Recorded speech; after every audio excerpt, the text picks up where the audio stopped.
என்ன சார்? இன்றைக்கி ஸ்பெஷல் உடம்புக்கு ரொம்பவே வலுத்தரக்கூடிய வெந்தயக்களி. இது ரொம்பவே ஈஸியாக செஞ்சிடலாம். அதுக்கு அரைக்கப்பளவுக்கு பச்சரிசி எடுத்துக்கோங்க, நல்லா ட்ரை ரோஸ்ட் பண்ணி எடுத்துக்கோங்க. அது கலர் சேஞ்ச் ஆனதுக்கப்புறமா ஒரு பிளேட்டுக்கு ட்ரான்ஸ்ஃபர் பண்ணிடுங்க.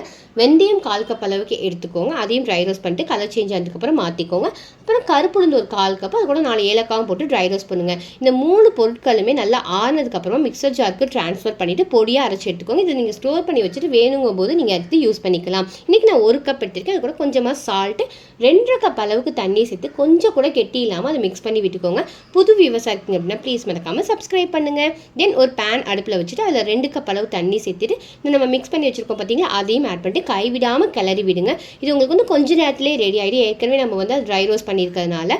ஸோ வந்து இந்த மாதிரி நல்லா கெட்டியாக ஆரம்பிக்கும் போது நான் இன்றைக்கி 1 கப் அளவுக்கு வெல்லம் சேர்த்திருக்கேன். நீங்கள் நாட்டு சர்க்கரையோ கூட சேர்த்திக்கலாம். ஸோ இந்த மாதிரி நல்லா மிக்ஸ் பண்ணி விடுங்க. இந்த மாதிரி கொஞ்சம் கெட்டி ஆயிடுச்சு அப்படிங்கிற ஸ்டேஜில் ஒரே 1 ஸ்பூன் அளவுக்கு நல்லெண்ணையும் விட்டு கிளறி விடுங்க. உங்களுக்கு ஃபுல்லாக ரெடி ஆயிடுச்சு அப்படிங்கும்போது நம்ம கை வச்சு எடுத்தீங்க அப்படின்னா கொஞ்சம் கூட ஒட்டாமல் வரும். ஸோ அந்த ஸ்டேஜ் உங்களுக்கு வெந்தயக்களி ரெடி. லைக் பண்ணுங்க, சப்ஸ்கிரைப் பண்ணுங்க. Thank you. அச்சாத்தி.